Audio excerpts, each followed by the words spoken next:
পর্দা থেকে বইয়ের পাতায়। গতকাল আনন্দবাজার পত্রিকায় এই নামের একটি সম্পাদকীয় প্রবন্ধ প্রকাশিত হয়েছে, সিদ্ধার্থ মজুমদারের লেখা, এবং সেখানে খুব গুরুত্বপূর্ণ একটি কথা বলা হয়েছে।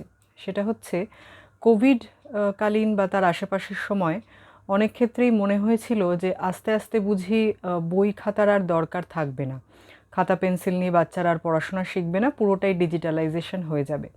কিন্তু 2026-এর ফেব্রুয়ারি মাসে নেচার জার্নালে একটি গবেষণালব্ধ ফল প্রকাশিত হয়েছে, এবং সেই গবেষণাটি করেছে টিচাররা, নিউরোসায়েন্টিস্টরা এবং সাইকোলজিস্টরা মিলে। তারা দেখাচ্ছেন যে ছোটোবেলায় বই খাতা পেন্সিল নিয়ে যদি আমরা লেখাপড়া না শিখি, তাহলে মস্তিষ্কের বিকাশ, কৌতূহল এবং মোটর নিউরন মানে মাথার এবং অন্যান্য অঙ্গ প্রত্যঙ্গে যে কোঅর্ডিনেশন, সেটা তৈরি হচ্ছে না।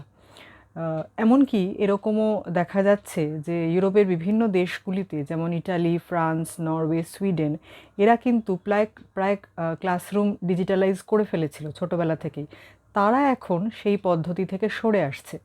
নরওয়েতে তো প্রাথমিক স্তরে মোবাইল নিষিদ্ধ করা হয়েছে, আরও বেশ কয়েকটি দেশে বিদ্যালয়ের মধ্যে স্মার্টফোন ব্যবহার করতে দেওয়া হচ্ছে না। এক্ষেত্রে যেটা বলা হচ্ছে, বাচ্চাদের ছোটোবেলা থেকে ইনকুইজিটিভনেস বাড়ানোর জন্য, তাদের কনসেন্ট্রেশন আনার জন্য শুরু সেটা কিন্তু খাতা বই পেন্সিলের মাধ্যমেই হতে হবে। তাদের আঙুল দিয়ে দিয়ে পড়তে হবে, যাতে আইবলের মুভমেন্ট হয়, এবং পড়া শুনে বা নিজে জোরে জোরে পড়ে সেটা মনে রাখতে হবে। টিচাররা যা জোরে জোরে পড়ে শোনাচ্ছেন সেটা শুনতে হবে, আর লিখতে হবে। অ আ ক খ লেখা যেটা আমরা ছোটোবেলায় হাতে খড়ির মাধ্যমে শিখেছিলাম, সেইভাবে লিখে লিখে পড়তে হবে। যার ফলে আমাদের চোখ, মানে বিভিন্ন ইন্দ্রিয়র সঙ্গে মাথার যে কোঅর্ডিনেশনটা হয় ছোটোবেলা থেকে, সেটা নয়তো বিভিন্নভাবে আঘাতপ্রাপ্ত হবে। তো এই বিষয়টি পড়ে আমার ভীষণভাবে ভালো লাগলো, কারণ আমি এরকম মেন্টালিটিরই, মানে আমার বরাবরই মনে হয় যে বই খাতার কোনো বিকল্প হয় না।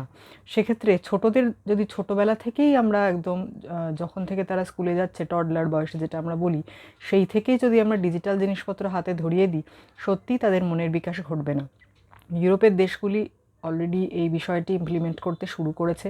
এখন দেখার যে ভারতবর্ষে বা আমাদের আশেপাশে এই ব্যবস্থা কবে থেকে হয়।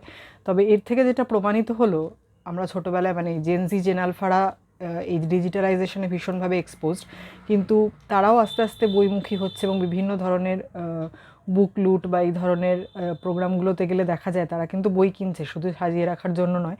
কিন্তু ছোটরা যারা একদম ছোট, হাতে খড়ির পর্যায়ে, তাদের কিন্তু ওই স্লেট পেন্সিল এবং খাতা বইয়ের মাধ্যমেই, কলেজ স্ট্রিট থেকে কেজি দরে বাবা খাতা কিনে আনতো, তাতে লিখে লিখে অঙ্ক করাতো।